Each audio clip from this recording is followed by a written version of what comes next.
Praise God. Thank you, Heavenly Father.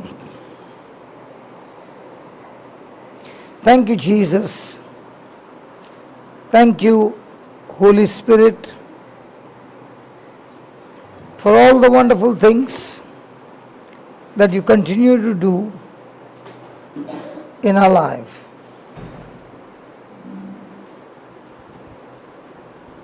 As we are gathered again to listen to your word, thank you that your word is teaching us so many truths. Hidden mysteries are being unfolded. And now, we want to practice it, what we have learned. We thank you and praise you. The good work that you have started in our life, it is you who is helping us to develop, grow, perfect it, and bring it to completion. Thank you in advance for the great change and transformation in our life. In Jesus' name, amen. Last night, I was in Madgaon teaching the Word of God, and after the class was over, I began to call people for healing. So I called a particular lady and asked her, "What do you want me to pray for you?" And she said nothing.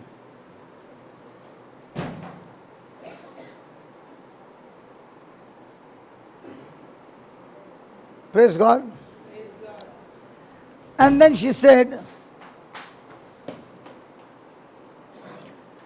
"I want to share with you my testimony." And she said, "I began to first come to listen to the word right in the time when you used to come to Porvarim, might be around 2005, 2006. And in my life, I have never spoken to you. I used to come to New Creation Home regularly, but I have not spoken to you. I have come to Ponda, but I have not spoken to you. But today, because you called me, I am here.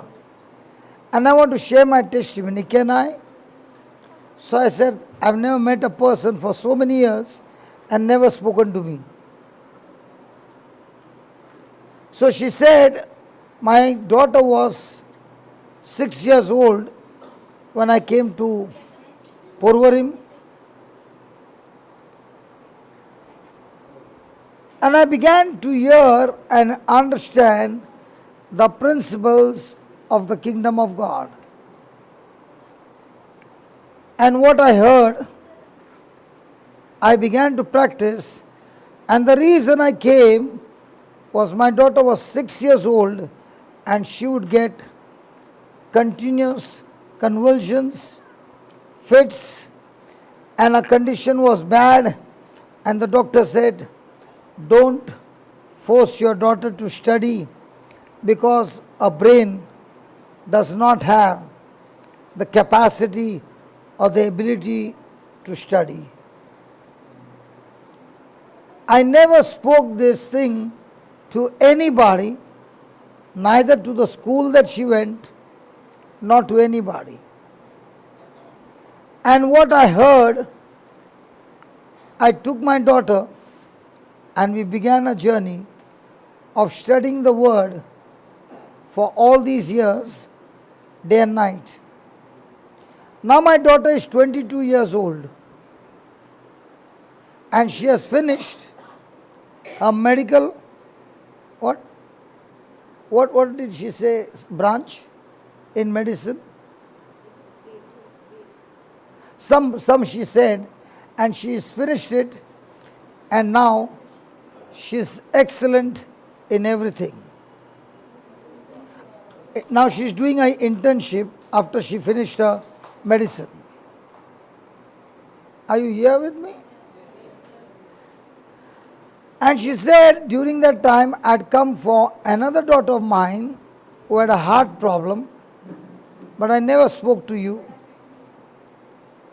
What you taught me was enough that I took those seeds, and I want to tell you, brother, my other daughter's heart disease also has been destroyed by the teachings of Christ.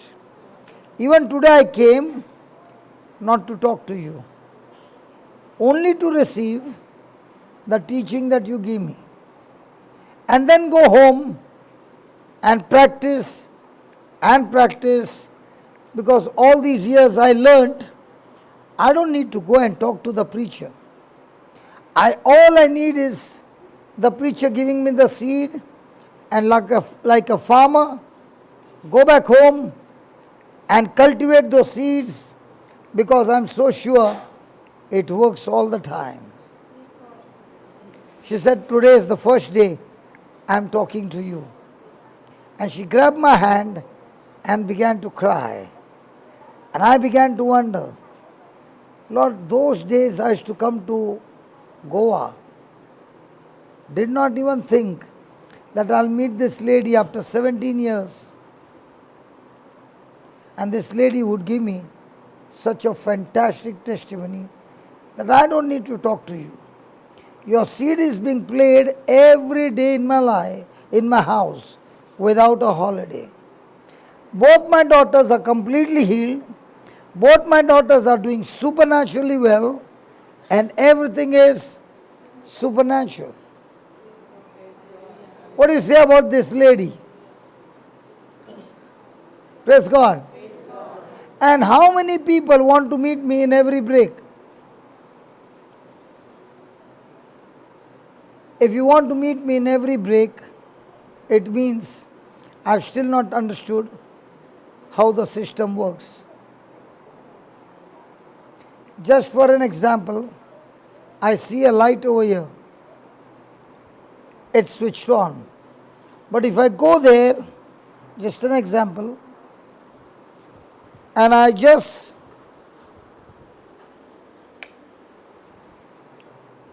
what happened? And now you come and say, brother, I want to talk to you. No problem. You talk to me and go home and never do what you learned. Your switch is still off.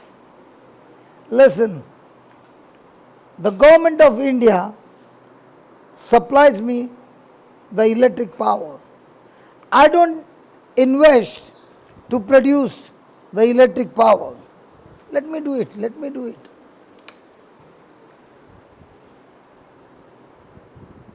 Previously I could not touch the ground. Now I am able to do it. Hallelujah. So, if they can supply the power, but they will not come to my house to put on the switch, will they?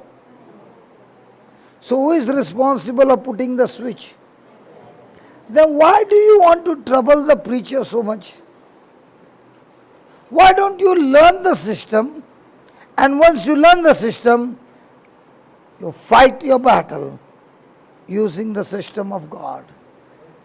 Because the day you understand the weapon that God has given you, and if you start using it day and night, the weapons of heaven are far superior than the things of the devil. Now, as our stove was being prepared, there were others who were helping me. But because they don't understand the principle, by the time they come back with something else. Because I said something, interpretation was wrong, and therefore their response, action was wrong. Now that it is working, and now when they see it with their eyes, now can they go and do exactly what they see? In the same way, Jesus is saying, He came down to heaven to show us how the kingdom of God works. He lived on this planet earth as man, faced every trial, but responded His Father's way and never lost one single battle He won throughout His life. And He gave it as an example to those fishermen who were not at all educated, but they learnt the system. What is very important is we learn the system. And when you learn the system and you practice the system, you will always come with a victorious testimony. Amen? Hallelujah. Now, have you ever asked a question, why am I born on this planet earth? कभी पूछा है? Why am I born in a Christian family? Why not in her faith? Never asked.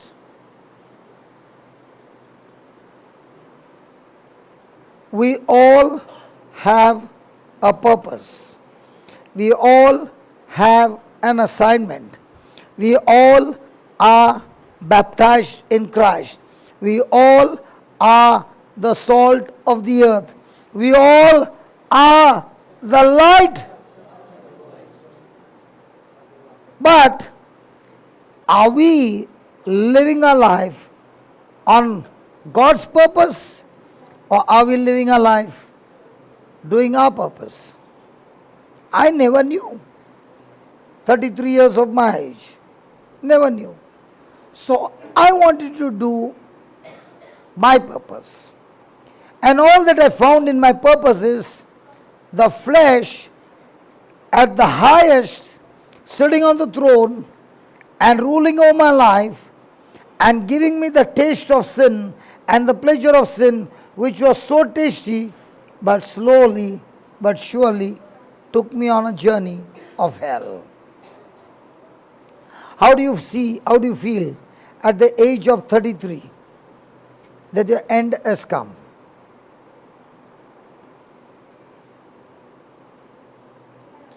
How do you feel? And your end has come. You can see your children are small, wife is crying, and that's the time I said, God, give me one chance. Just one chance. I know today where I am is not because of somebody else, because of my own wrong decisions. Please give me one chance. And I thank God He gave me a chance, but He did not do it instantly. He gave me a chance, but in that chance, He began to teach me the system in the kingdom of God. And thank God it was not a miracle, but it was a system by which one by one things began to change. Now I got healed. Everything was fine. I could go back into the world. I never came to church because I love Jesus. I was brought to church because the one who brought me to church, my wife and the other lady, they believed that I could get healed. And I did get healed in the process, but after I got healed, there was a change in my life. The change was, after doing all the mess that I did, God calls me righteous. God calls me not guilty. God calls me justified. God calls me a new creation. God calls me adopted child of God. God calls me for eternal life. God calls me to give me a heaven as a gift from God. I got into a love relationship. And when love began, the passion began. The passion was, what God has given me, now I want to do the same. Let me show you. Go to Ephesians chapter 2, verse number 8.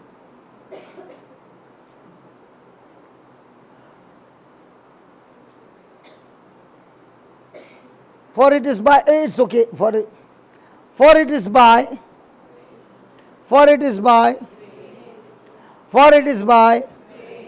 God's remarkable compassion and favor drawing you to Christ. So what is grace?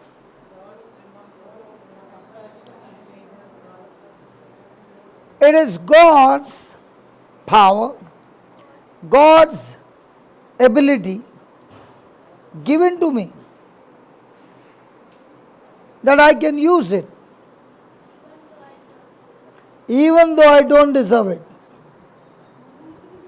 Can we give the Lord a big hand for that? Come on, nice hand. Praise God.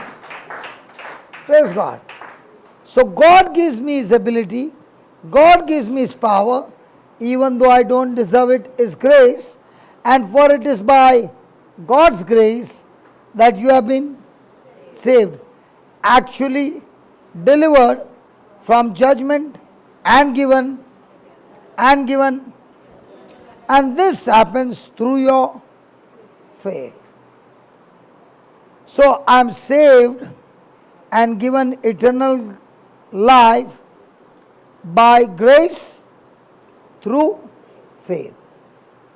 So does it work only by grace alone? Does it work only by faith alone? Or does it work by grace through faith? One of the classic example is, grace is like the overhead water tank. But how many of you can see from your washroom the water tank? Nobody. All you can see in the bathroom is a water tap. Now, if you turn the tap to the right side, praise God, you'll get plenty of. Are you sure? When you turn the tap to the right side? Why are you doing like this? Wife? Right side or left side? She says, when I turn to the right, I'll get water. Husband is saying, when I turn to the left, I'll get water. Now I brought disunity between the husband and the wife. They came together, sat in the class, now they are not in agreement with each other. So one is right, one is wrong. So the husband says, okay, you take the first chance, and she turns the tap to the right. And then she says, there's no water in the tank. Is there no water in the tank? Or she's turning the tap on the wrong side. So the husband says, honey, my sweetheart, let me show you. And he turns the tap on the left side. And she starts clapping and she says, my God, this is a miracle, this is a miracle. We found water. Praise God. Is it a miracle? You only change your wrong thinking to the right thinking and you got the water. In the same way, when we are sitting here, God is saying, I filled the tank with my potential, my ability, my power, my anointing inside of you. All you need to do is change your thinking from seen to unseen. What I'm saying to you, it becomes your faith. So when grace and faith come together, what God did for you on the cross through Christ, which you can't see, and you start believing it, start confessing it, start living it, grace and faith coming together, the result is supernatural manifestation of God's glory. And that is why, if you are sitting in this class and thinking, the preacher will pray over me and I'll get healed, you can surely get healed, but not guarantee you can keep the healing. Yesterday, who told me that this lady has got deafness? You? This morning? Oh, it was this morning. And how many years she was deaf? Many years, 80, 90 years? Or 105 years? 40 years? Can you hear me?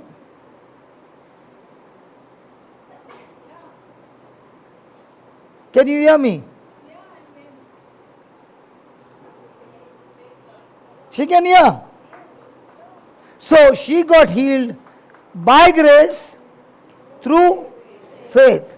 But now she said, I got healed. I don't need to listen to the word of God anymore. There's one thing to get healing, and the second thing to keep your healing forever. And to keep your healing forever is that your faith is active all the time.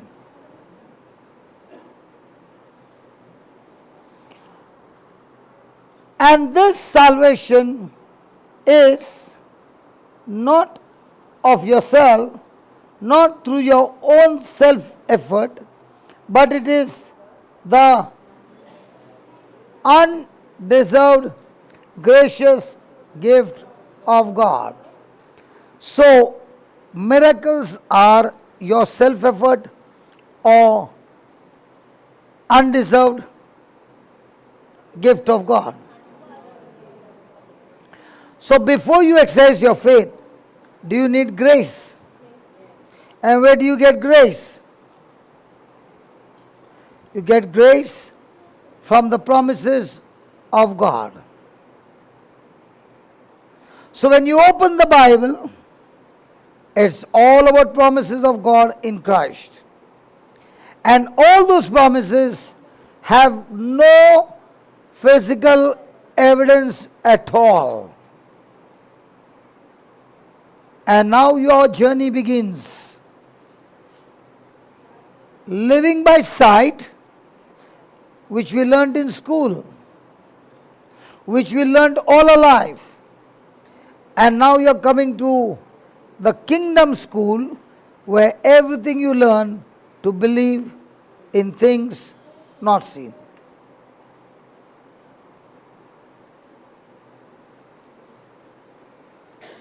Today we had chicken fried rice, and many were happy, and many came the second time, and those people who were giving looked at you with a big eye.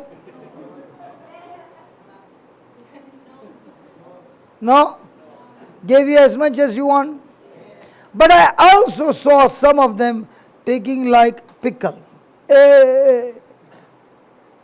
And some of them were enjoying it.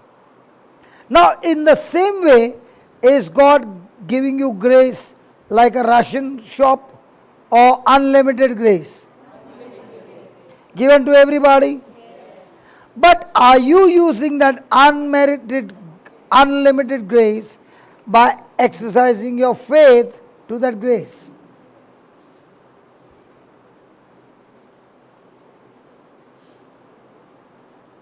Hello?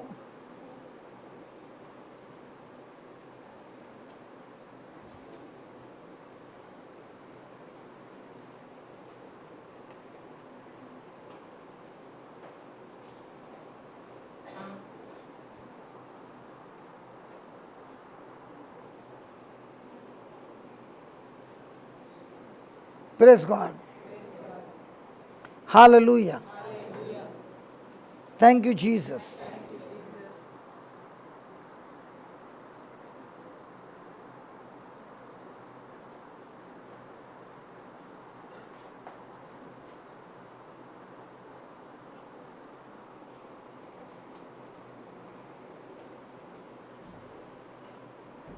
Is he under grace or punishment? Did anybody shout at him?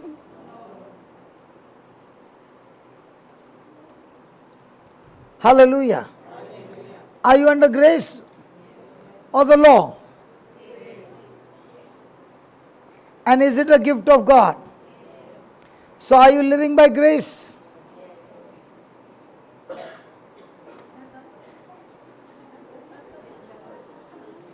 Isn't this class full of grace that the children can get up, they can go anywhere?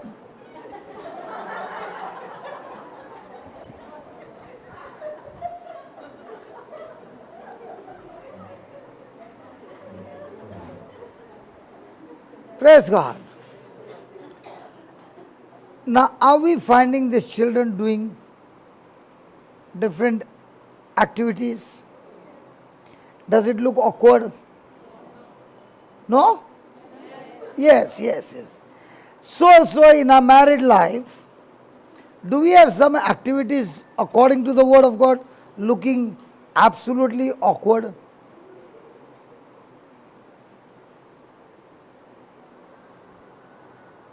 Some of them are looking but not meeting my eyes. When they are doing, we are laughing. But what we are doing, looking into the mirror of the Word of God, aren't we doing worse than them? But thanks be to God, now things are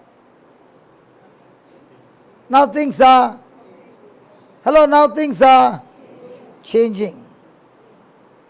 Praise God. Hallelujah. Then he says,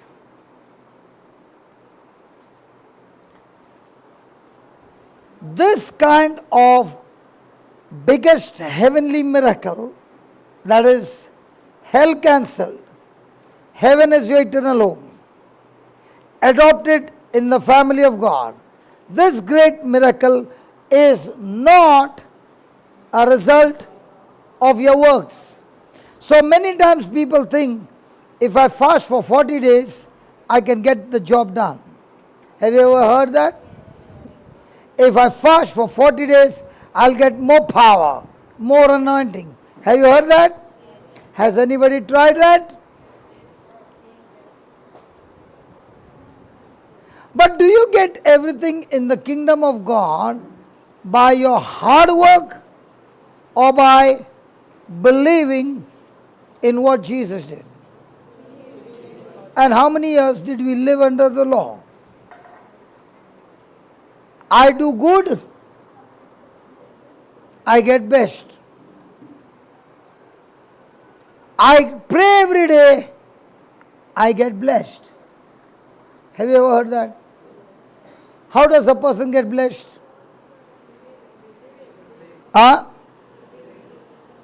In the Old Testament under the law, how does a person get blessed?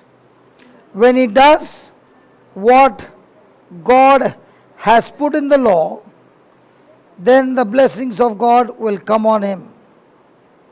But in the New Testament, how does a person get blessed? Give me Ephesians 1:3 and we'll pray to God for a blessing. We'll first read and then we'll all pray for the blessings of God. Are you ready? Okay, let's first read it. Blessed be God and Father of our Lord Jesus Christ, who will bless us, who will bless us, who will bless us, who will bless us with some of the spiritual blessings in heavenly places in Christ Jesus. So shall we pray to God to bless us? Come on, let's all raise our hands and let's ask for God's blessing. How come you all are so disobedient? I said, let's raise our hands and pray for God's blessing. Not one of you raising your hand? Sorry?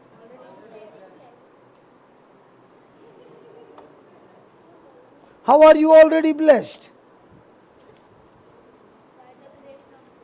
By the grace of God. And through faith and by the promises of God in Christ Jesus. Because Christ is in me, I am blessed with. So when I tell God, God please bless me, no. One is a liar. Either God is a liar or you are a liar. Which one is a liar? In the old covenant, you sweat, perform, and you get blessed. In the new covenant, Jesus sweated for you, died for you, and in Christ, when you believe, you get it as a gift. So, most of the time, we live by faith or by works.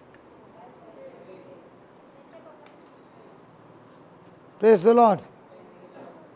So are you already blessed with all spiritual blessings? But do you believe? So what's the blessing? Sorry? Every? What is blessing? Power of God? Okay, let's take the meaning from the Bible. What do you understand by the word blessed? Genesis 1, verse 28. How many times we have done the same thing when again teach the same thing? Come on. And God, and God, and God, and God. Were they not blessed? Did they have everything in abundance? So does God need to bless them? God blessed them for a purpose. And what is that blessing He gave them? God blessed them and said unto them, be. So the meaning of the blessing? Being fruitful and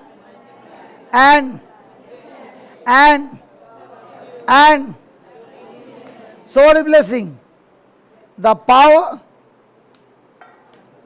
to be fruitful, to multiply, to replenish, to subdue, and have dominion over all men.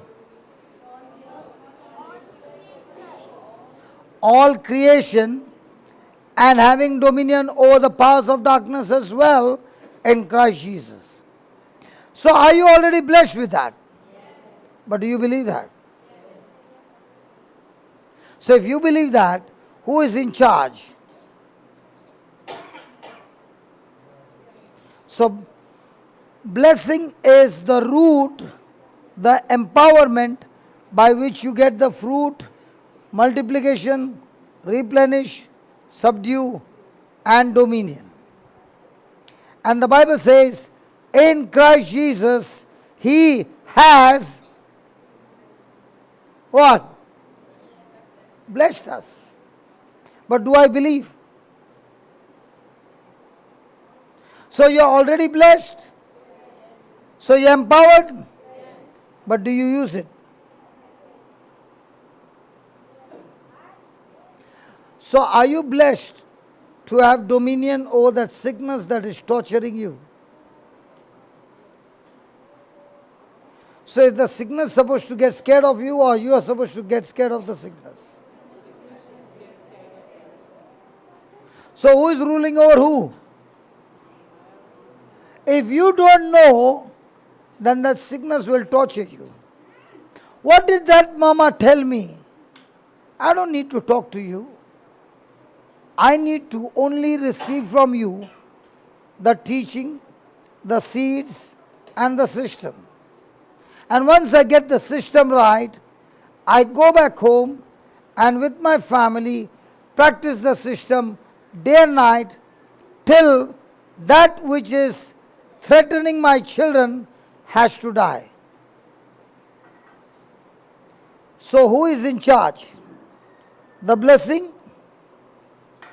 in Christ or begging to Christ. Praise God. Praise the Lord. Hallelujah. So go back to Ephesians chapter 2 verse 9.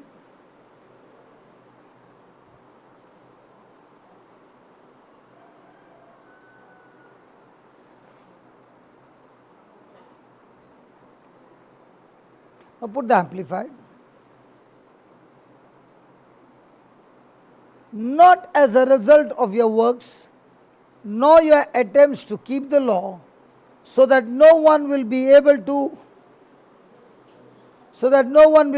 to boast or take credit in any way for his salvation.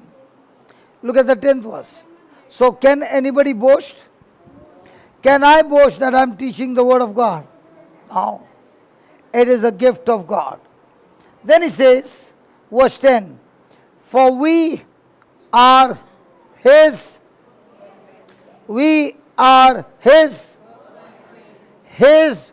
own masterwork, a work of art. Can you see the master's work in me? Hello.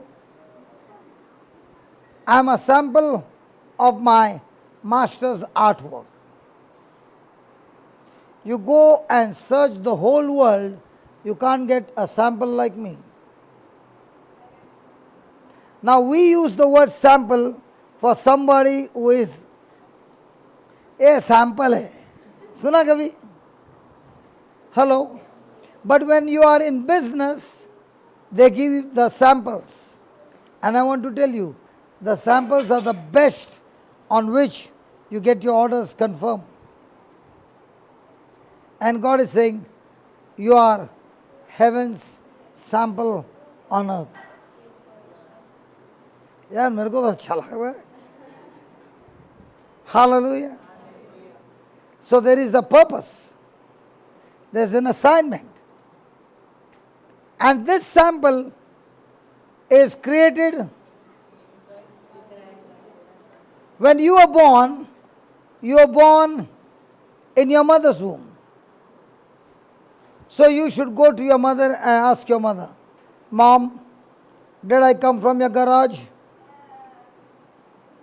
How long was I in your garage? 9 months.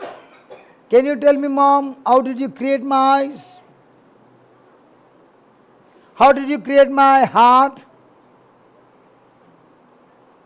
How did you create my lungs? We were created in our mother's womb, but now we are no longer created in the mother's womb. We are created in Christ Jesus, grafted in Christ Jesus, a complete new person, no more in the flesh, but in the spirit. That is, we are reborn from. Now, when it came to Jesus, was he born from earth or was he born from heaven? But his mama was in heaven or earth? So did the angel Gabriel come and give her the word? So did he give her the seed? Hello? And did he also say, the Spirit of the Most High will come and overshadow the seed? So now, was Jesus born of a sperm or of the egg? He was born of the Word and the Spirit. And therefore, because he came from a mother's womb, the mother is the only person who can give a spirit a physical body. And any person who wants to operate on this planet Earth, he must have a physical body. So for God to work in this planet Earth, he needs a physical body, because he himself said in Genesis 1, verse 26,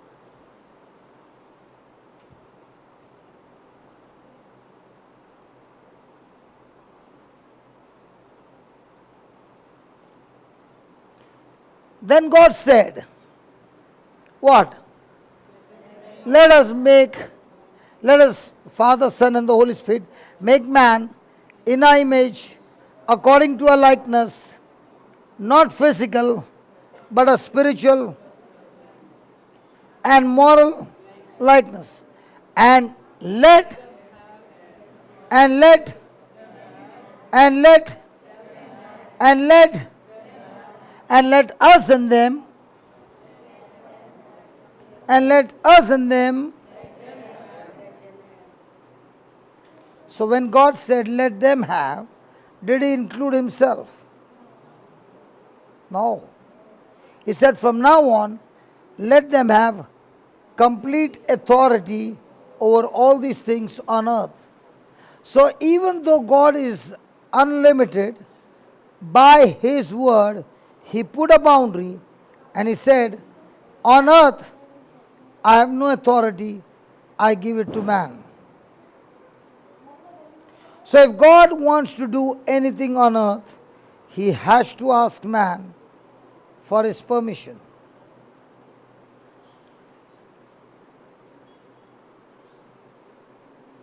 Are you with me? And that's why he has to send the angel Gabriel to ask for permission. He had to ask Sequeira for a permission to bring John the Baptist. And Sequeira said, no, I'm an old man. What did the angel Gabriel do? Shut his mouth. And he became dumb. The same angel Gabriel said to Mother Mary, you will have a child. And she also said, how? He gave her the whole explanation. And she became pregnant. So conclusion, when men ask question how, they become dumb. And when a woman asks question how, they become pregnant.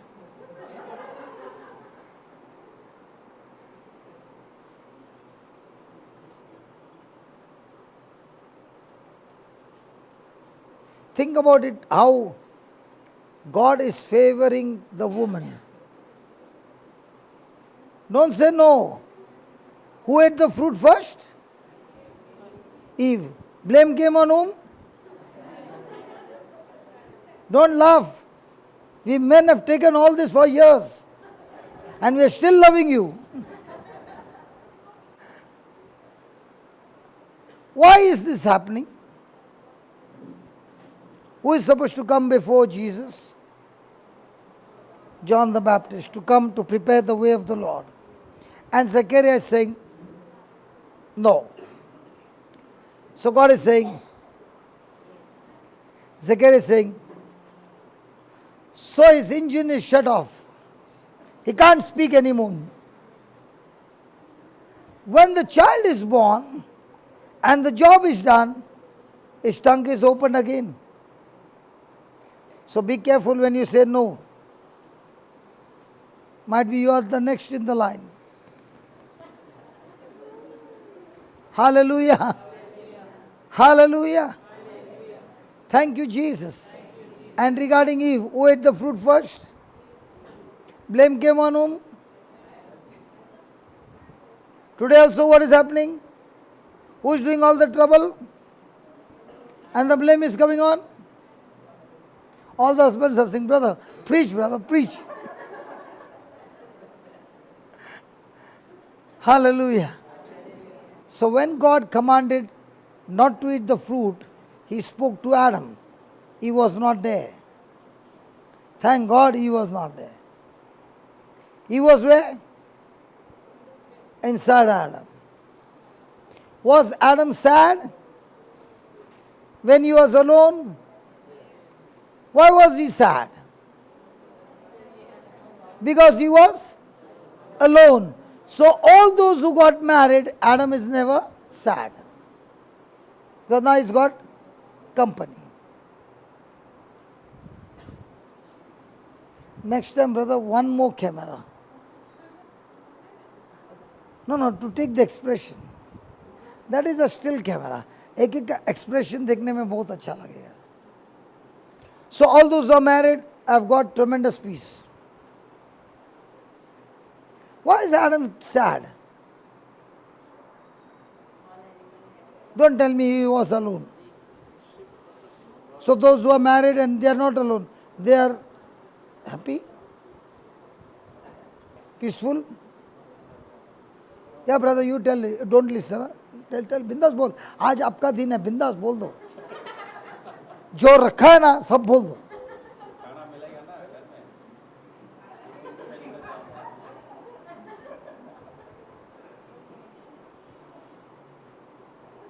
मैंने ये dialogue एक दिन बोला था. मेरा बीवी ने बोला, जो बोला ना, life and death is in the power of the tongue, सोचना. मैं बोला, मैं कैंसिल कर रहा है. Now, why was Adam sad? Huh? Is focus from God to creation. That's why. Okay, this is what I think. Was Adam created in the likeness and image of God? So he was like God. So God is a giver or a taker? Correct? So God gave Adam everything. Now Adam is saying, because I'm like you, I also want somebody to give, no? If I go to the elephant, it's so big. If I go to the rat, it's so small. If I go to the camel, so tall. I also want to give. And then God put him to sleep. And in that sleep, God created Eve. Poor fellow did not know how God did it. Till today he is wondering, how did God create woman? Because God had to create a woman, he had to put Adam to sleep.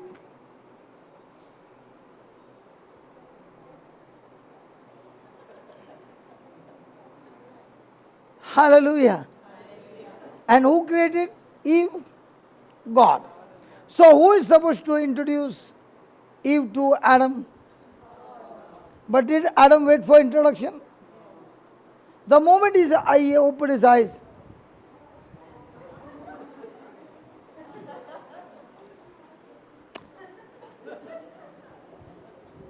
did he first introduce himself?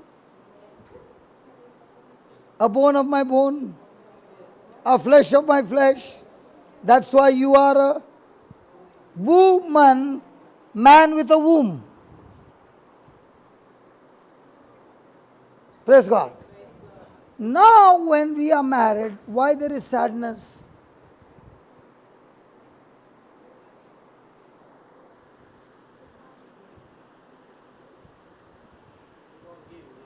Huh? We don't give Eve. Men? See, men is called the head. So who is supposed to be the giver? But today what are men doing? Are they the giver side or they are the receiving side? If man is connected to God and is receiving from God and giving in his family, that family is excellent. But if the man is not connected to God, then he is not on the giving side, he is on the forcing to receive, and he is on a self-centered side. Praise God. Hallelujah. I don't know why I came here. Where was I? Yeah. No, before I came here, what was the scripture before this? Ephesians.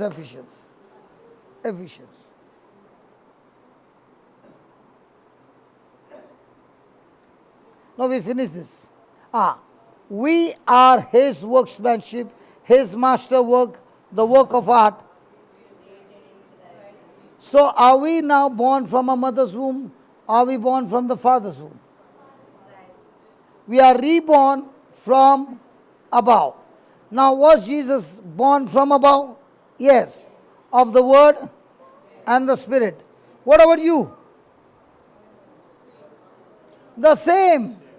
Somebody came and preach to you the gospel of Christ, which you received as a seed, and the moment you receive the seed of the gospel, the Spirit of God fertilized that seed, and at once, in a fraction of a second, you got reborn, not of flesh and blood, but by the Spirit of God.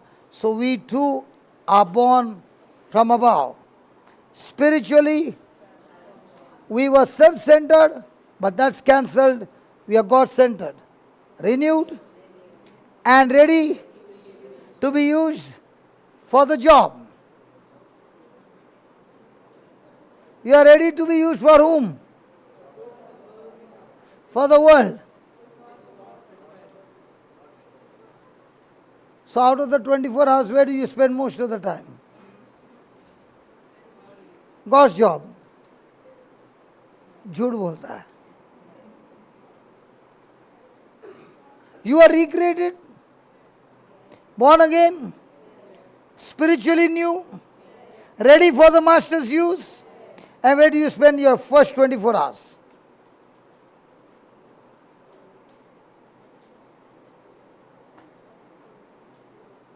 Hello, where do you use your 24 hours? Hello, baby. Hello. Where do you spend your 24 hours? Emirates?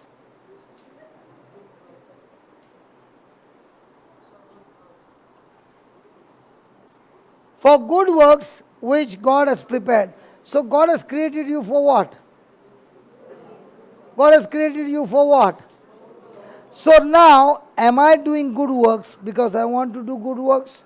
Or am I doing good works because I'm created for good works?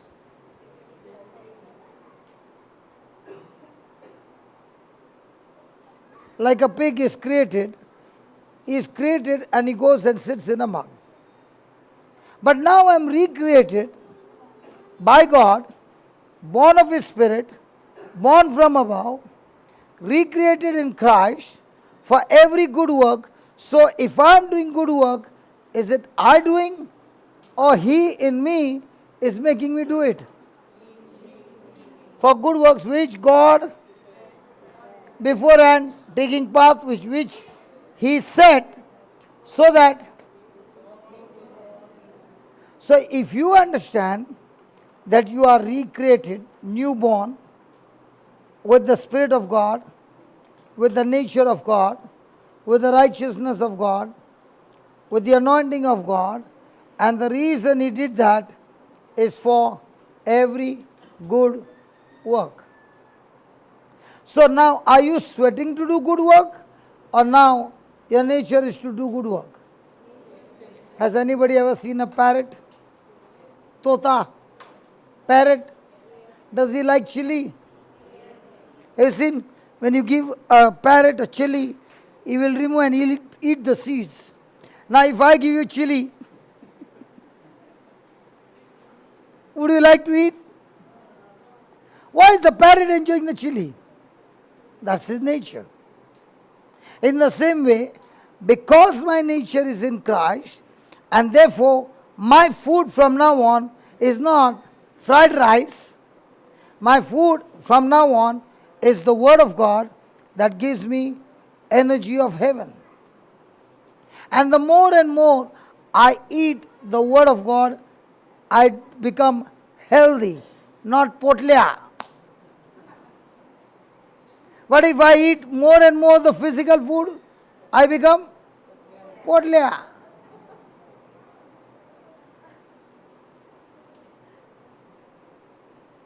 So which one do we eat more? So now that I understand that if I eat more and more of the spiritual word, then that word will empower me to walk with Christ in doing those things, living the good life which He prearranged and made ready for us. So what's your purpose now? Hey, what's your purpose now? Hey, what's your purpose now? To live the new life with the new nature of God, or the old life with the nature of the devil. Please write down. The purpose of a purpose-driven life. How many of you like freedom? Hello, how many of you like freedom? Freedom! How many of you want freedom? So day and night, what do you want? Freedom. So write down. The purpose of a purpose-driven life is not to find a freedom. Is not to find a freedom, but to find our master.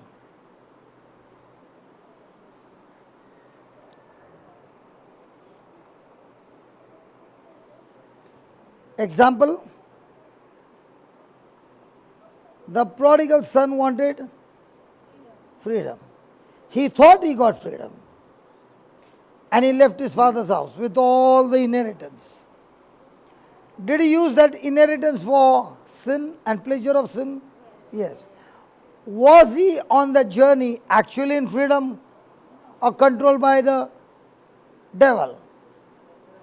When he reached the position where he was living with the pigs and eating the food of the pigs for the first time, he came to his senses. When he came to his senses, he remembered and discovered that his father is so loving that he takes care of his servant better than the master for whom I am working. When he discovered that, he took a U-turn and began to march back to his father's house. When he came back to his father in his arms, that's the time he got the real freedom. So our life is to find freedom, or our life is to find the master. And most of the time, which one we want? So if you are going to find the master, so then will you be taking orders from the master or saying, I want my freedom? Huh? But are we comfortable in doing that? Because what looks like freedom is never a freedom. The devil says you are free. Do what you like, and I can help you and give you some pleasure that you have never experienced in your life. He gives you the pleasure, but destroys your health, destroys your soul, destroys your family, destroys your finances, destroys your relationships. So actually, are we free? When are you free? When you find the master and you're walking with the master, you're living in freedom. So from now on, what is your purpose in life? To find good health, to find the blessing. Blessing or the blesser? Healing or the healer? Deliverance or the deliverer? Protection or the protector?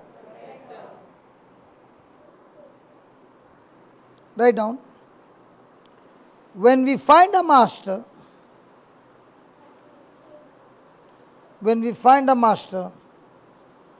and submit to him, when we find a master and submit to him, we will then find our freedom. We will then find our freedom. So can a person find freedom without the master? Can a person live a victorious life without Christ? So what should be my top priority? To get my healing or to get the healer? And when you find the healer and you ask him, I want healing, what will the healer say? He will always give you instructions. Whoever is come here and saying, I want a miracle, the first thing God will say, you can have a miracle if you follow my instruction. Are we willing to follow the instruction or we want a miracle? Praise God. Give me John 8:36.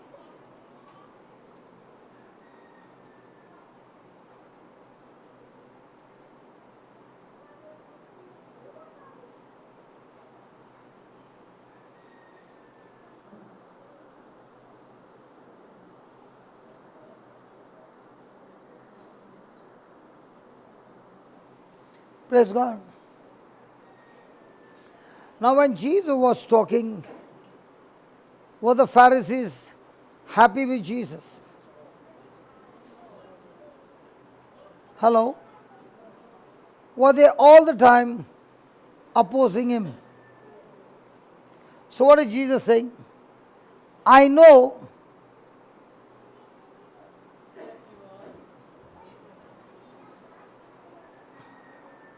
yet you plan to. What did the Pharisees claim? That they were Abraham's descendants. And what did Jesus say? I know that you are Abraham's descendants, but how come you plan to kill me? Because my word has. I know you are a man of God, but I don't understand how can you be against the preaching of the word of God? I know you call yourself a Christian, but how can you plan to oppose the preaching of the word of God? Possible? Hello, possible? I know you are a man of God and you have no problem when I am parting with drugs and alcohol and all that, and you have no problem, you never oppose it. But how come when I use the same location and the same people and I preach the word of God, how come you get annoyed with the preaching of the word?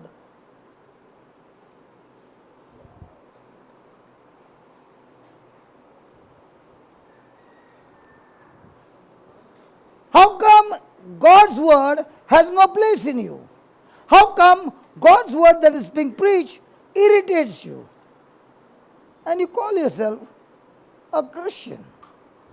A Christian is the one whose life is Christ-like, and that Christ-like life is when God's word is in your heart.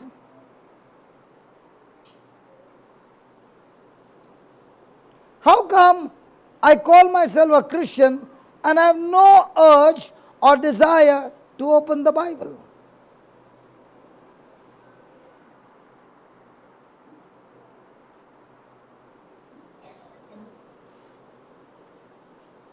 Is this word talking to you?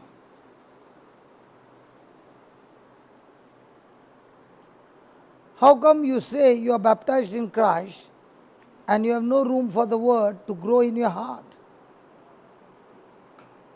I don't know about you, but 33 years of my life, I had the certificate, I had everything, but I was not at all a Christian. By my certificate, I could prove to you I am a Christian. But by my lifestyle, I could prove to you that I am an agent of the devil. Why? Because I had no room for the word to be in my heart. All the things that I thought was not according to the word, but according to the flesh.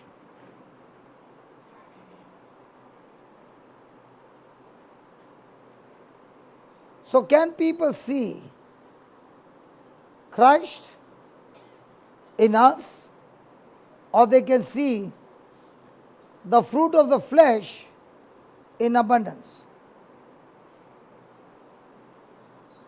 Which one?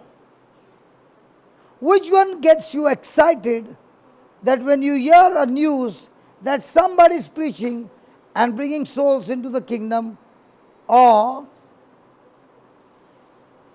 It's annoying you.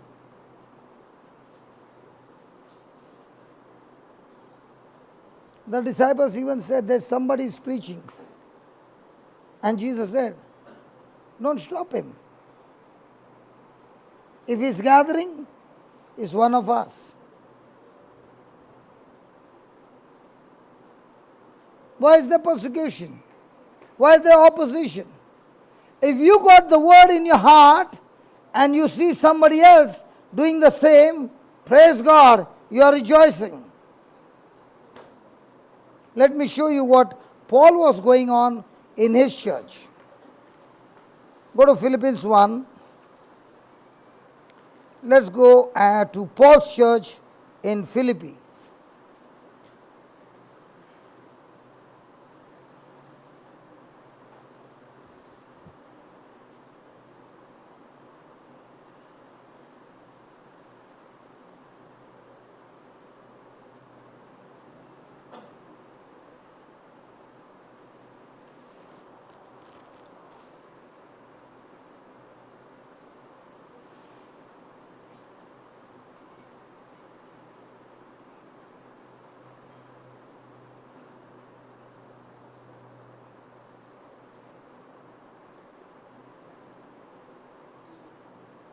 Let's start with verse 15.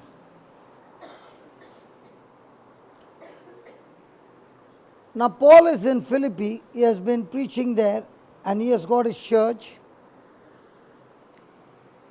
And in his church, he has been arrested and put in the prison. And now in his church, there is a division.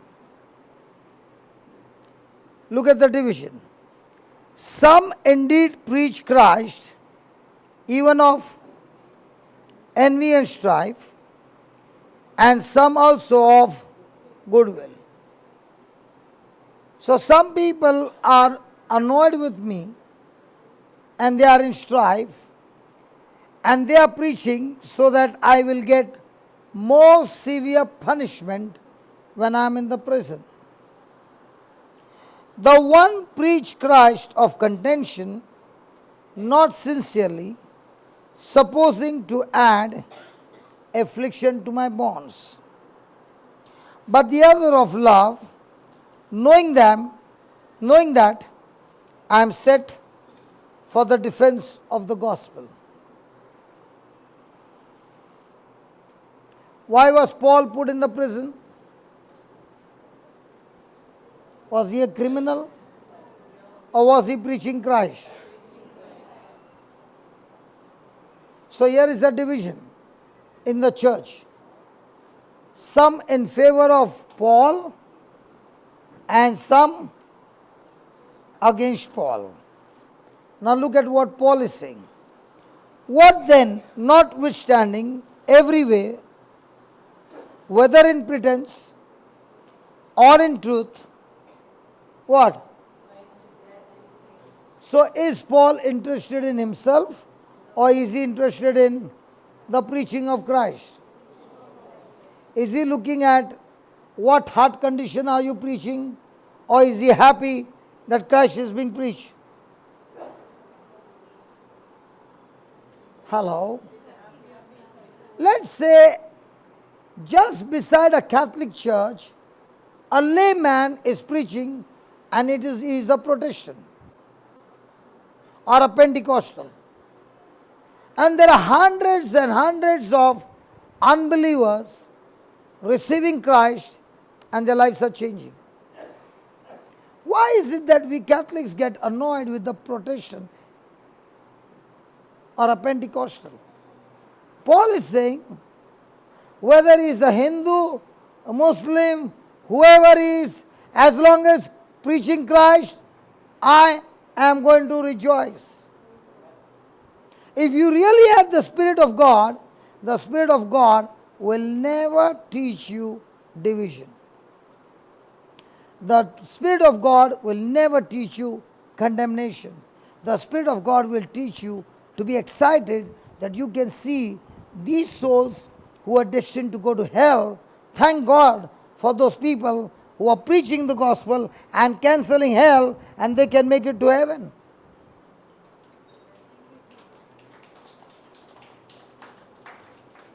If I can't do the job and somebody else is doing, won't you be rejoicing? Hello? But what does the religious spirit say? Is he Catholic? Because Catholics alone are reserved to go to heaven. Who told you that?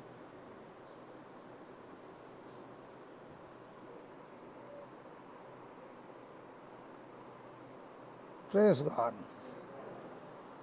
Now some of them are looking at me with a different eye. It does not matter. It does not matter. Because the truth is what matters.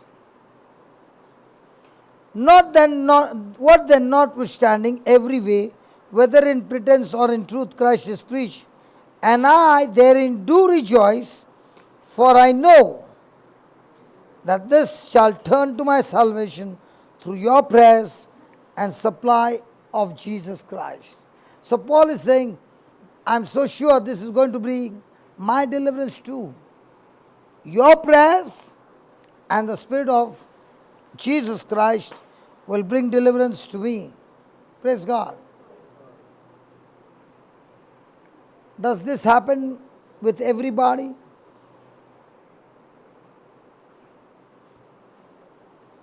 So let's say I'm praying for you. Will the Spirit of Jesus Christ come and deliver you? I did not say healed, delivered. Just because you are healed, healthy, does not mean you are still going to heaven. You will be still going to hell. Might be because of unforgiveness. Might be because of bitterness.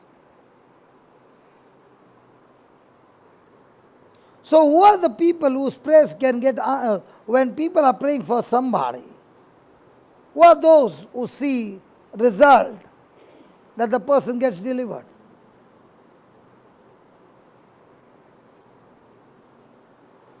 Yeah, tell me. Jude, what is she saying?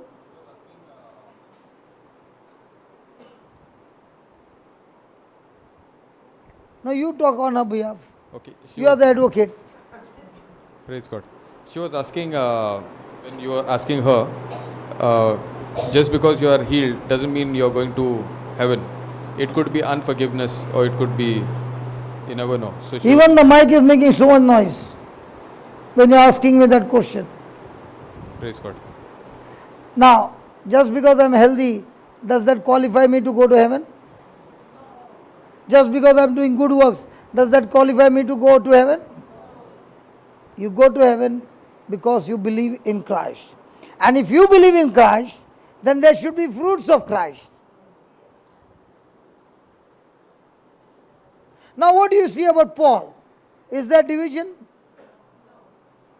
Hey, in his church, is there division? Some are preaching out of love, some are preaching out of strife. Is there a division? And the news reaches Paul. What should Paul be doing? Hello?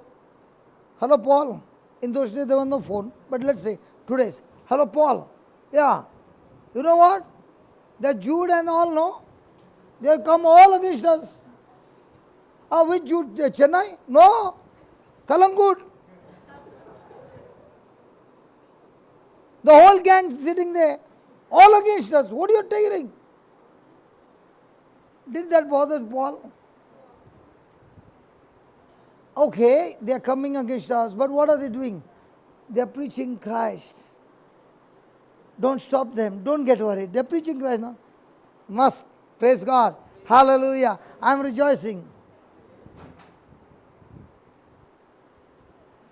Did that division matter to Paul? Was he still in love with them? What happens to us? Is Paul saying, in this I do rejoice? Yes. So if you want somebody who is praying for you to get the prayers answered, then your part is to do the rejoicing. Their part is praying. Your rejoicing, their part, their prayer will bring the Spirit of Jesus Christ and bring forth the deliverance. See, very, very clear. For I just put 18. Not then, with notwithstanding every way, whether in pretense or in truth, Christ is preached. I therein do rejoice. Yea, yes, and I will rejoice. And because I rejoice, I am connected to God, and therefore I know that this rejoicing from my side and your prayer for my salvation and the supply of Spirit Jesus Christ will bring deliverance. But how many people do you find when they are in opposition, persecution, and all this, they are rejoicing? How many people do you see when there is division, they are still rejoicing? And what's the cause of rejoicing? Because I know they are preaching Christ. What they are preaching for is between God and them, not me. Let God deal with them. But I am nobody to judge them. God never made me their judge. God is their judge. So I am going to rejoice. But now your prayers are going to work for me because I am not bitter. How many people who are sitting here, when things go wrong, instead of rejoicing, you're bitter? And in that bitterness, you're sinking deeper and deeper and asking people for prayer. My dear, when you're bitter, you got a spirit of unforgiveness that can qualify you to take you to hell. And if you don't get out of that spirit, you're surely going to hell.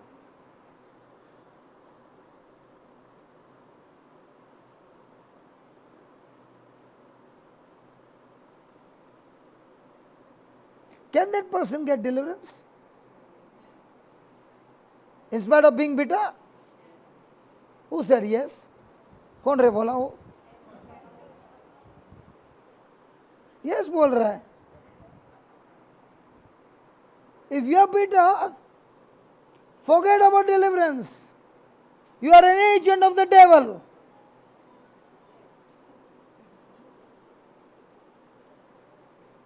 Ask God to deliver you from that spirit of unforgiveness.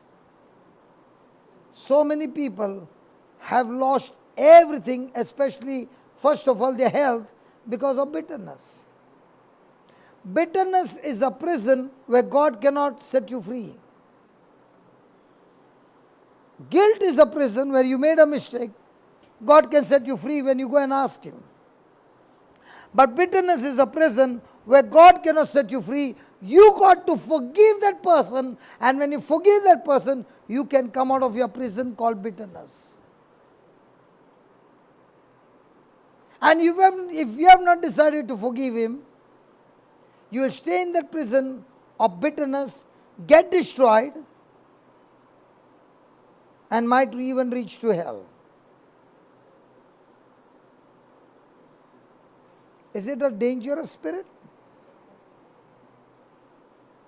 And how many families for years and generations are not talking to one another? Whatever the reason.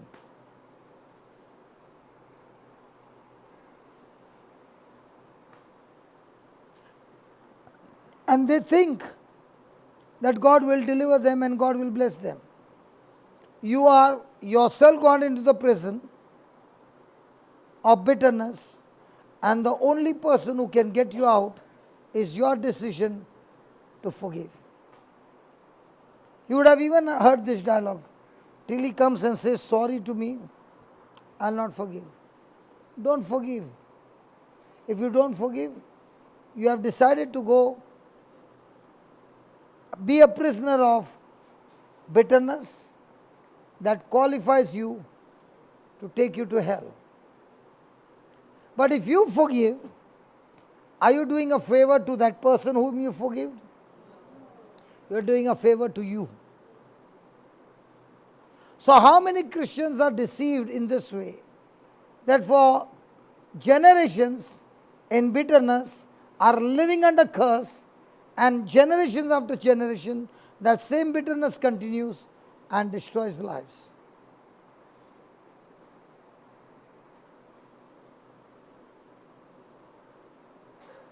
And the reason for unforgiveness is ego and pride.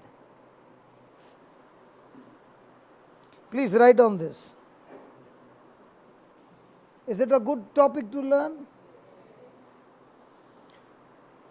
There were some divisions. There were some divisions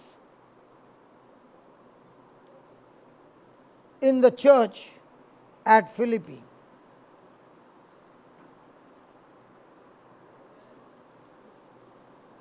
In the church at Philippi. Paul was encouraging these people. Paul was encouraging these people to be like-minded.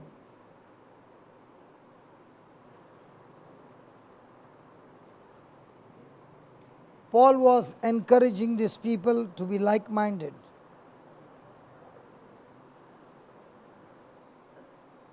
Pride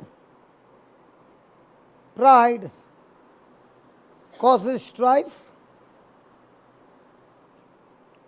and strife causes division. Pride causes strife, and strife causes division. Paul wanted a unified church. Paul wanted a unified church.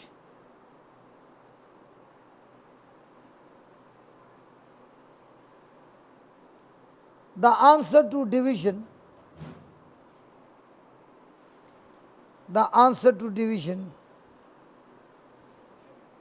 caused by pride,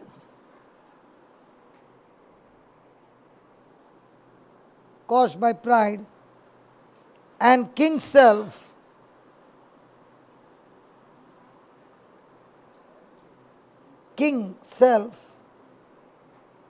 we learned in the morning, right? And king self can be found in the passage, Philippians 2, 3 and 4.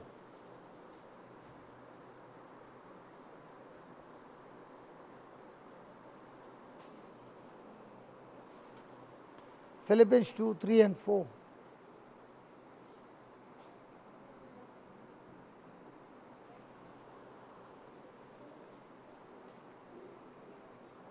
Can you put the AMP?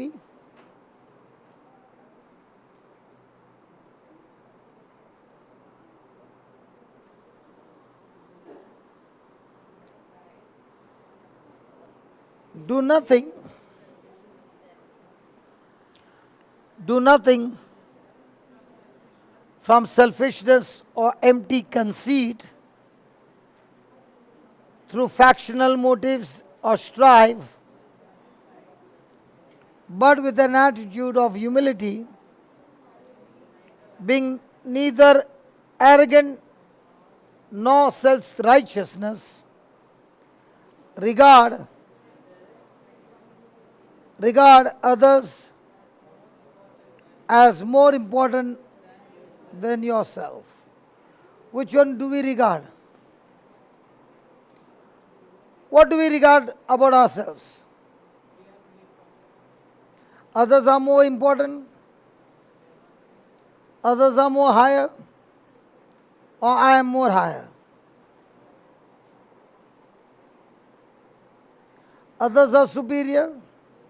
Or I am the one who is superior?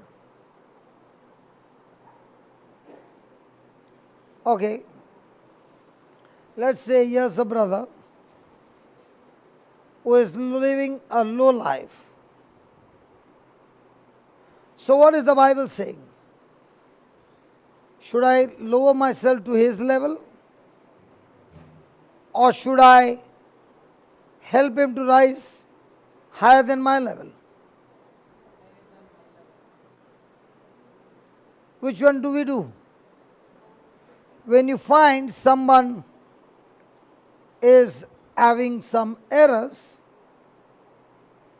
do I look at the errors and put pressure on him so that he gets more lower? Or I look at the errors, don't ignore the errors, but I give him love, and with love raise him up from that level to the next level. Classic example. A Samaritan woman. Did anybody love her? The Samaritan woman at the well. Did anybody love her? Was she of a loose character? Did Jesus know about her? Did he still stop to talk to her? Was he still willing to fellowship with her? Was he still friendly to her? Was he condemning her? Was he encouraging her? And with his love, did he change her? Did she become the first evangelist who was ashamed of her life, now going and sharing her testimony how this man named Jesus, by his love, changed my attitude, and now she has left her old earthen pot with him, her old life, taking the new life, has gone to the city and brought all those people by her testimony to Christ. So when I look at a person in weakness, do I need to condemn him? Or do I need to love him more than he deserves? Did the Samaritan woman deserve to be loved? Or under the law, she should be punished? Did Jesus use the law to change her? Or did he use love to change her? So what do we use in relationship with those around us? Sorry? Praise God. And if you practice that, you can win people using love. Because we always want to love those who love us. We can spend time with those who love us. But the real Christian is the one who tries to invest his time in loving the person who doesn't deserve to be loved.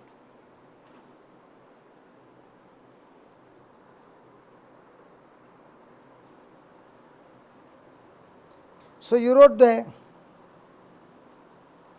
write on self, king self.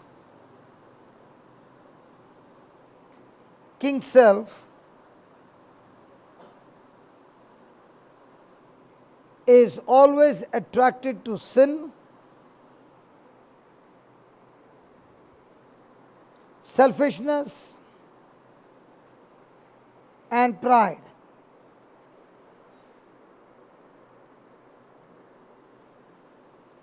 And this is not a good self-image.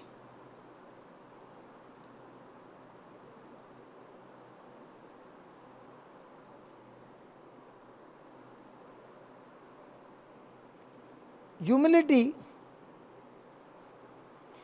is not thinking badly of yourself,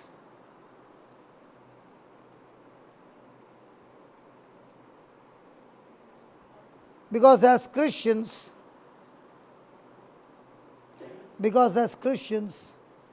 we are the righteousness of God. We are the righteousness of God in Christ Jesus.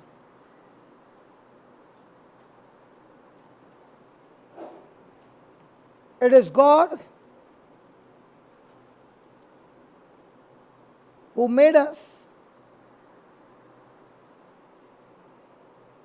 It is God who made us and loves us.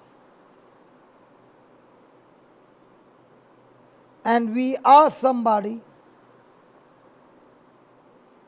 And we are somebody in the Lord Jesus.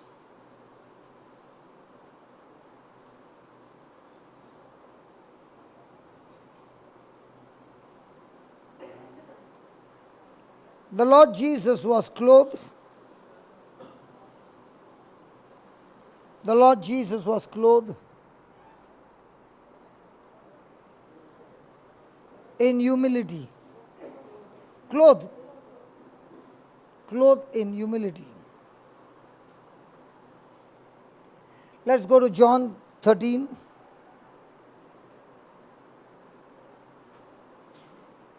John 13, 3 to 5.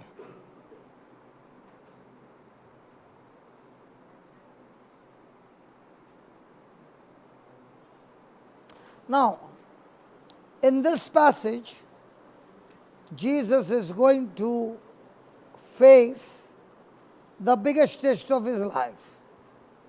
And he's sitting there to have a supper with his friends.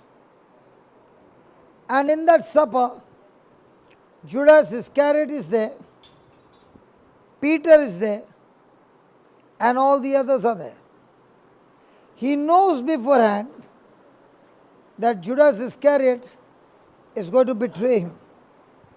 He knows beforehand Peter is going to deny him. He knows beforehand that all his so-called friends are going to all run away from him. He knows that. And now he wants to have his dinner with them. What do you think would have been the emotions going in a person who's going to face this in the coming few minutes? How should he be? Start with one. Now, before the Passover feast, Jesus knew. What did he know? His hour had come, and it was time for him to leave this world and return to the Father. But what was the farewell? Could Jesus die? Had he committed sin? So the only person who can die is the person who has committed sin. So can anybody take his life? He said, no one can take my life. It is I who lay it down, and I who take it back. So it was time for him to leave the world and return to his Father. Having what? Having greatly loved his own who are in the world, he loved them. He loved them. So did Jesus love them based on their performance? Did Jesus love them based on what they are going to respond in the future? He loved them the way they were. And he loved them continually with his perfect love to the end. How is our love?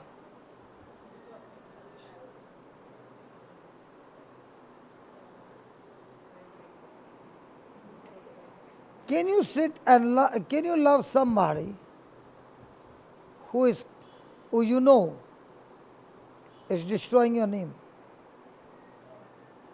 Who you know is coming against you? Who you know is cheating you? You know what I've learned? God's mathematics and the world's mathematics is entirely different. If somebody is cheating me, praise God, let him have it.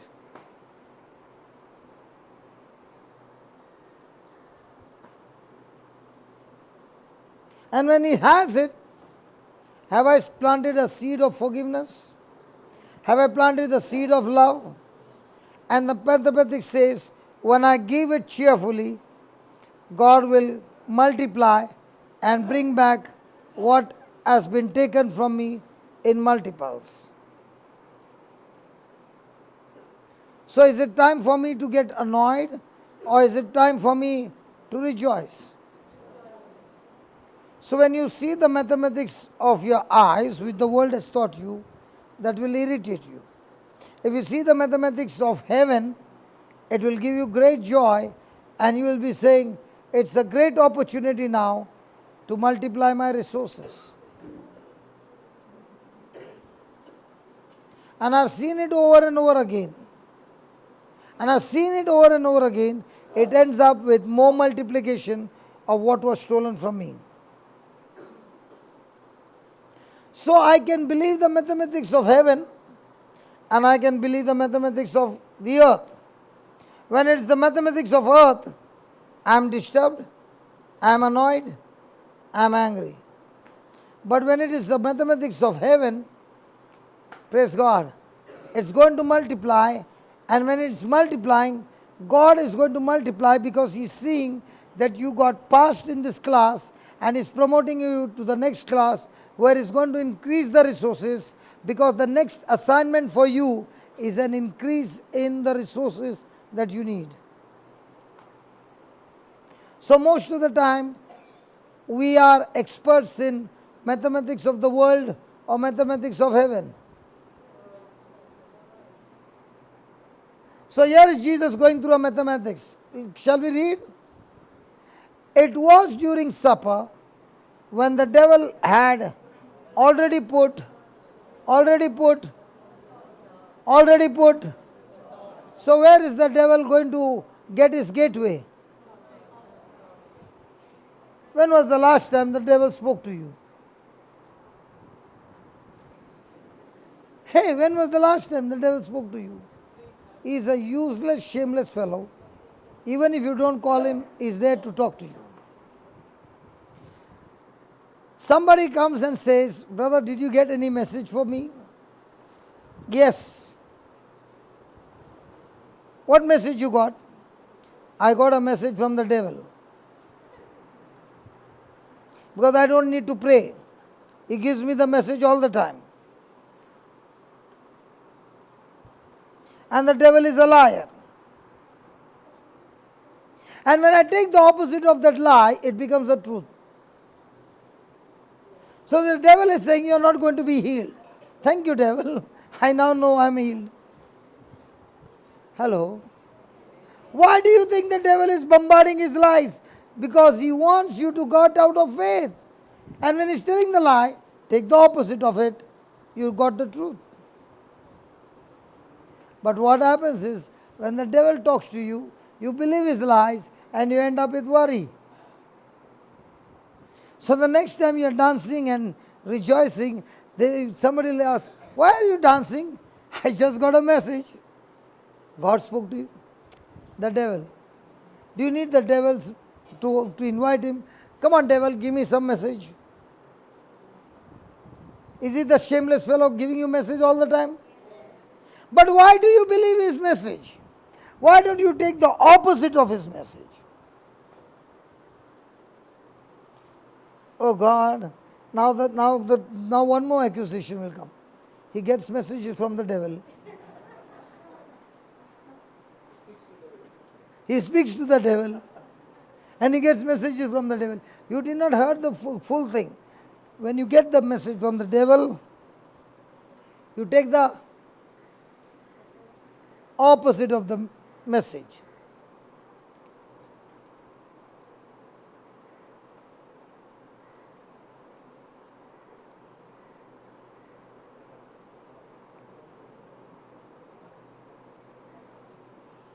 बरं वाटलं रे बाबा.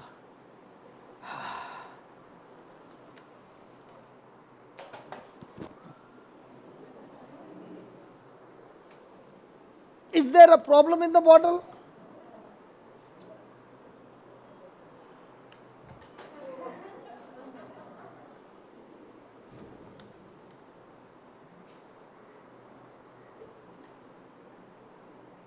How come now it's okay?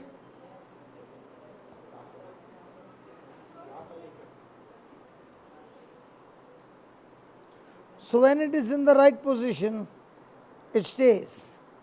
When it goes in the wrong position, ask your neighbor, are you stayed or fallen down?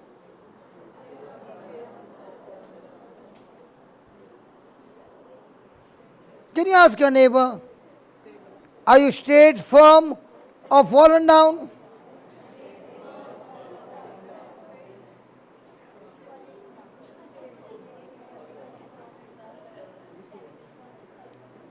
It was such a good sight. Both husband and wife are asking each other, and both are laughing. And it was such a good sight. Praise God. So, when does a person fall down? When he's believing the lies.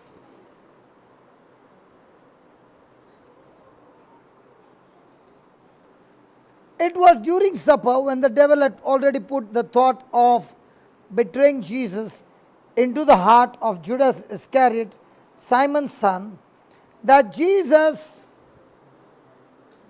that Jesus, that Jesus, that Jesus, that Jesus, knowing that the Father had put everything into his hands, including those disciples, and that he had come from God and was now returning to God, got up from supper, took off his outer garment, the rope, and taking a servant's towel, he tied it round his waist.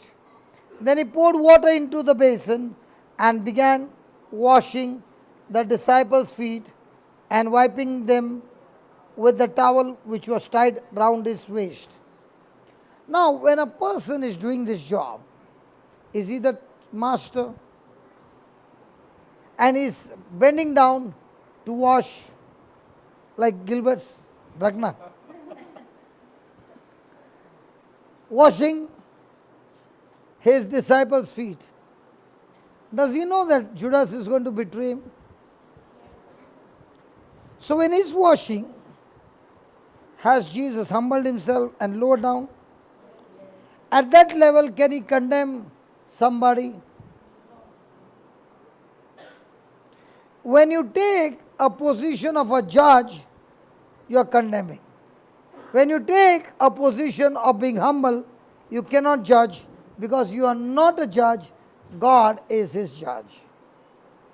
So, how many times do we sit on the judge chair?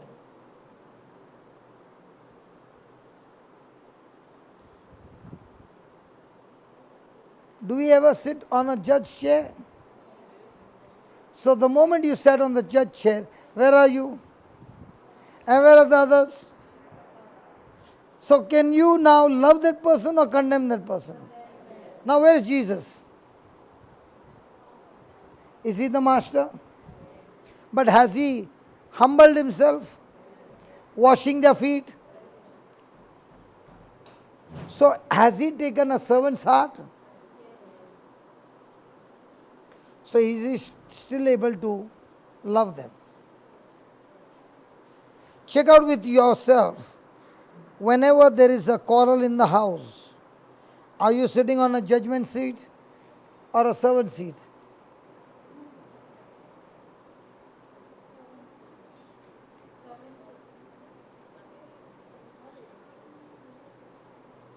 काय बोलतो नवरा काय बोलतो पुढे बसलाय नवरी काय बोलते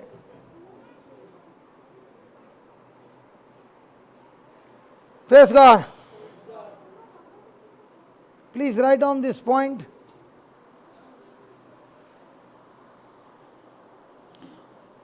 We are to be like Jesus. We are to be like the Lord Jesus.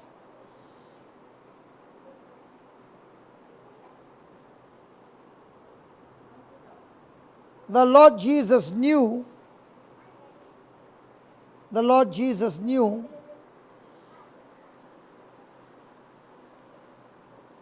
who he was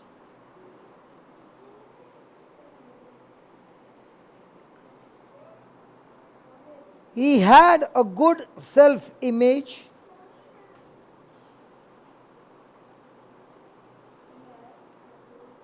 Self-image. He knew he came from God. He knew he came from God and was going to God.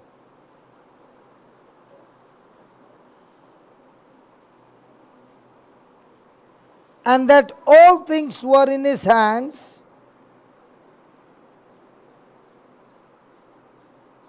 And that all things were in his hands. He washed his disciples' feet.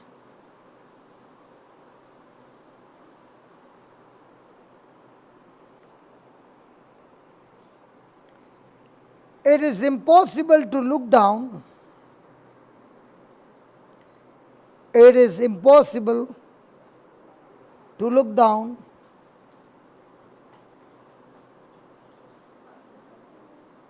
It is impossible to look down on someone. It is impossible to look down on someone while you're washing their feet.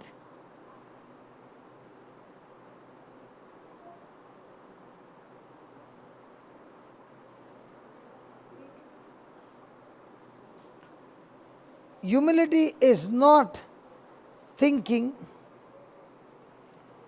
Humility is not thinking lowly of yourself,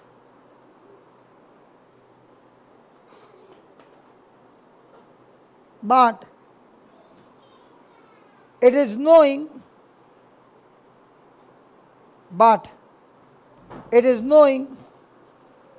who you are,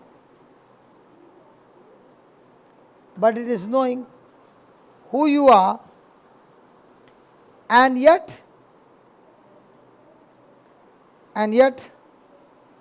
thinking of other people.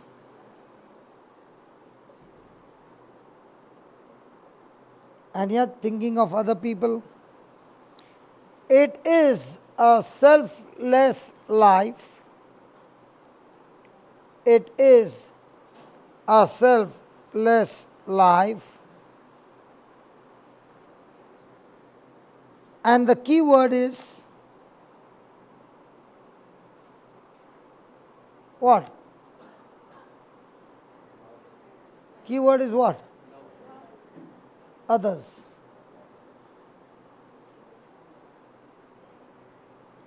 What's the key word of pride? What is the key word of self? What is the key word of pride? Self. What is the key word of humility? Others. What is the key word of selflessness? Others. What is the key word of selfishness? Self. So most of the time, we are focused on what? Self or serving others. So when Jesus was washing their feet, was he looking at self, what they are going to do, or what he wants to do for them? So most of the time, am I interested in what others will do to me, or how can I have a servant heart to serve others? Which one? Am I talking to genuine Christians? So genuine Christians, most of the time, what are you thinking?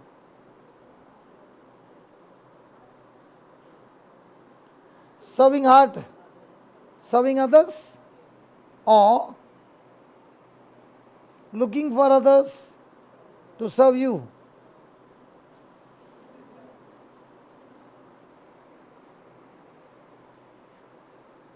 nobody in my life gives me a schedule. I've got a free will, I can go home. And I've got a free will, then I can go wherever am invited.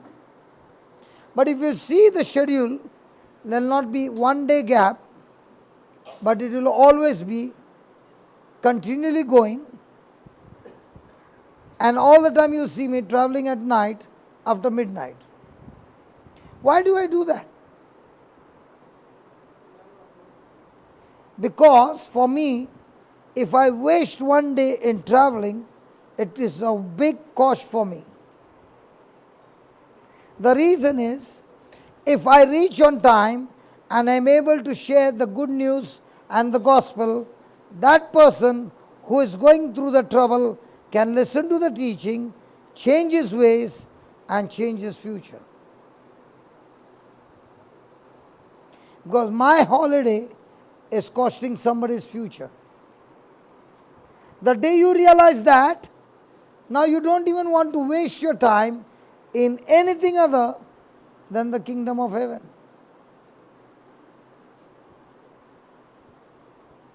Somebody might have thinking that I want to commit suicide, and you reach there. I know one lady, I call her February the 13th. I put a name, February the 13th. The reason, can I tell you the reason? It so happened that my elder daughter came to Dubai with me, and my younger daughter's visa had not come. So she had to wait back. So she and the mother came to Dubai, and there was a gap of 3 days. So that morning, my daughter and I were there, and a young lady came to meet me. And she started sharing her testimony.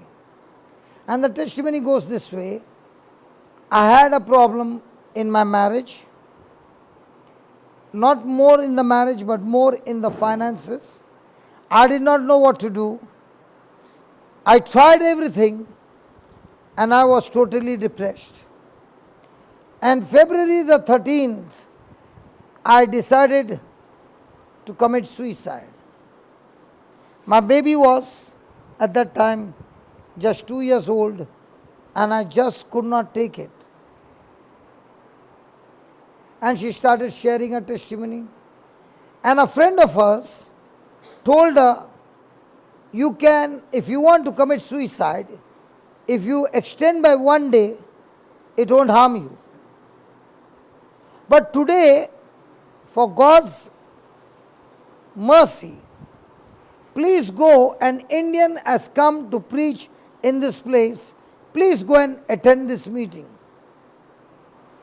So she came for the meeting, and on that day I was speaking. The gospel was something that touched her, and she changed the decision. And this was after 5 years. She comes to give her testimony. And as she's sharing her testimony, I'm crying like a baby. I'm crying and crying and crying. And my daughter is wondering, why is dad crying so much? When she finished the testimony, I asked her, what date was it? She said, February the 13th. Then I looked at my baby and I said, wouldn't it be better for me to finish mom's birthday on February the 14th and then fly to Dubai and go for a meeting? I was not there for the birthday, but wouldn't it be better for you, my dear darling baby, my daughter, that I would be there for mom's birthday? We would cut a cake, we would sing a happy birthday, and praise God. On the next day, on the 15th, I would come here. By that time, this lady is dead. How many times, my dear darling baby, you have seen that dad is not there for anniversary, dad is not there for birthday, dad is not there for your birthday, but dad is on a job, because somebody is taking up their life and going to hell. Then she started crying.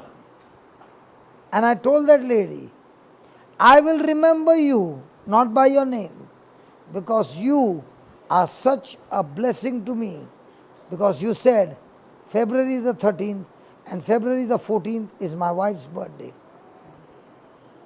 I've got a choice. I can be for the birthday. I've got a choice.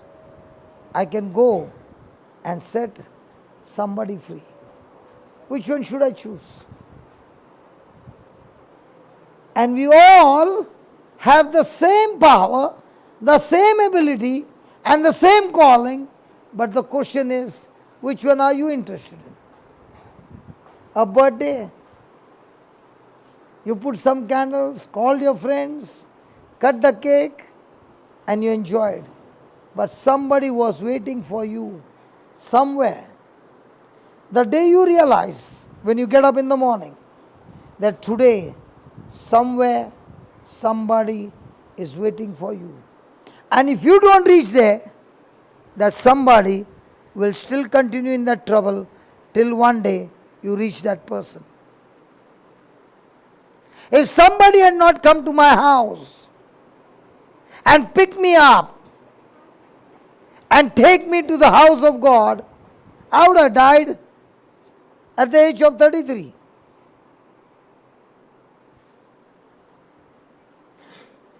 That incident is so fresh in my mind that I realize there are many people in depression, many people in captivity, many people in bondage, and all that we can think about is the God who chose you to be an ambassador, to be a ministerial of reconciliation, has given you the ministry, but all that I'm interested in, my entertainment. You know what's the real entertainment? The real entertainment is when you get involved with somebody's life and wipe away those tears and preach the gospel and that person's life is changed. That entertainment can never have any competition of the entertainment of the world. That is why you'll see me standing 10 hours, 15 hours, 18 hours, it does not matter. You mean to say my legs are not talking to me? They do talk to me. But when they talk, I talk to them. Hey legs, I love you. Come on, another 2 hours. I will surely give you rest. But come on, let's another 2 hours. Come on. Let's work together. And these legs are so loving, they always obey and they take me from place to place, and praise God, God's work is carried on.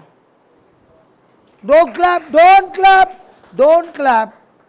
What I want is a testimony from you saying, hey brother, my eyes have been enlightened. This morning he was talking. And what did I say? Mera ticket ka paisa vasool ho gaya. You know why? Because that brother, even if his hair is white, and he might be saying, I'm old. In the kingdom of God, nobody is old, nobody is retired, everybody is chosen any moment, called any time. And as he was studying the word, the more and more he studies the word, I guarantee you, he will not be able to keep his mouth shut. Even if his mouth is saying, shut up, say, I can't keep my mouth shut. There's a fire burning in my bones. I want to open my mouth, and woe to me if I don't open my mouth and preach the gospel. You know what is our attitude? Our attitude is selfishness. That's why even after years, you are running after small baits that the devil is throwing, and you have never ever tasted the real life in the kingdom of God. The day you taste it, you don't want to take a holiday. It's an addiction. But thank God this addiction has got such a passion that you want to live for the kingdom. And if your attitude is still now, my healing, my blessing, you are still living the most lowest life. And that low life cannot give you peace and joy, because it will keep on fluctuating. But the day you start living the life not for yourself, but for the kingdom of God, when you turn back, everything is chasing you. Thank you, Father. Thank you for your word. Thank you for your testimony. Thank you for your life. Thank you, Jesus, that you have picked up the simple. You have called us, chosen us, and given us a purpose for our life. Teach us, O Lord, that we live this life pleasing in your sight. In Jesus' name we pray. Amen. Praise God. So we'll have chai, then I'll come and take the class. Is that okay? I'll come and take the class, and from the class I'll run to the airport. Praise God. So we'll have some some snacks and come back, and we'll come back and continue the same class. Praise God.